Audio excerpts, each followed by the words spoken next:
fawning. It's a layered topic, but to give you a two-liner, a lot of people pleasers are in this state. And sometimes people pleasers, to use a heavier example, it could be someone that's a victim. And so what they're doing is they're mirroring, their captive's ideas and wants and needs because they want to be accepted, because they're trying to not be harmed. Hi, I'm Christine, the Nervous System Regulator. I help you reset and regulate your nervous system brain so you can heal from the inside out. If you speak about just somebody who is a people pleaser, and I will admit I used to be when I was in those earlier days, and now I feel like everything's from a grounded, loving state, right? In terms of how I help people now. But as a people pleaser, you're almost on autopilot and you're in a numbing situation. And we're doing things, our autonomic nervous system is just going through the motions. And once people understand that this is just their body trying to keep them safe, it's so much easier to move through it, like whether it's whatever trauma or PTSD or anxiety or depression or maybe someone has very high emotional intelligence, but they get stage fright, right? In order to be able to shift. I think it's a really beautiful discovery. No, it seems very logical. So I love that. Thank you for sharing. And there's an interesting visual, like the slider that comes up for me, right? Like the dimmer switch. So I think if people can kind of think of it that way, and that might help them understand it, or at least a visual metaphor to help them understand it. I love how you also call the autonomic ladder. I think that also makes a lot of sense as well. No, absolutely. So what's an example? Like, do you have if you could, maybe like a 2 to 3 minute case study on, what challenge somebody was facing? You equip them with a set of tools now with the polyvagal theory, and what was the outcome for that person? Sure, absolutely. I always like to use myself as an example. So I'm going to work with a client instead for this one.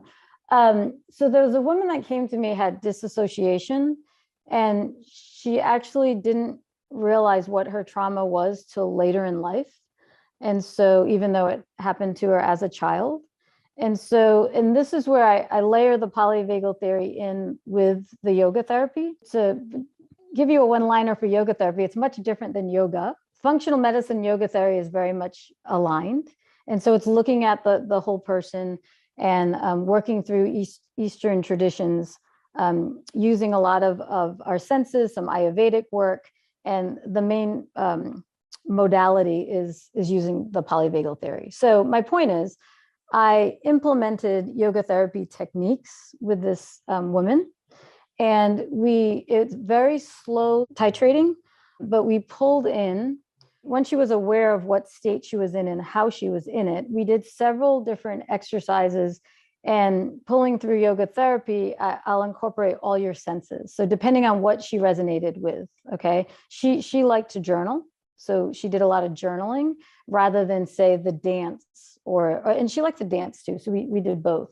But I will incorporate the principles of the polyvagal theory through different exercises and senses. And so she practiced this X amount of times a day, okay?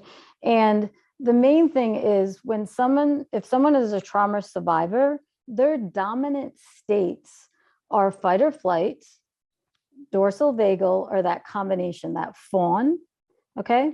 So this is knowing that this was her dominant states. We looked at her entire lifestyle and saw where can we plug in moments of time where you're in ventral vagal, where you're at the top of the ladder instead, that safety and connection space. And so over 6 months, layering in, whether it's being with people that are safe, music, whatever it may be, I helped her acknowledge what it is and then slowly do titrations of shifting. And so the goal would be for this woman to have a better quality of life is to understand that the trauma isn't her, right? And then implementing these techniques, she was able to gently shift over to the desired state for whatever circumstance that is. And this isn't a short process, but for someone who's lived with trauma all their life, this is like life changing, right? And same thing for people with depression, you feel like you're in a hole that you can't get out, right? So this is giving people hope.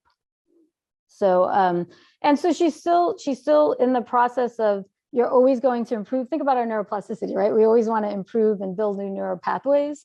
But she feels so much freer now. And she loves to dance, she loves to write. So those are the things that we focused on. And that's just bringing her joy, in addition to helping her realize that, hey, I'm okay, I'm safe, and I'm healed.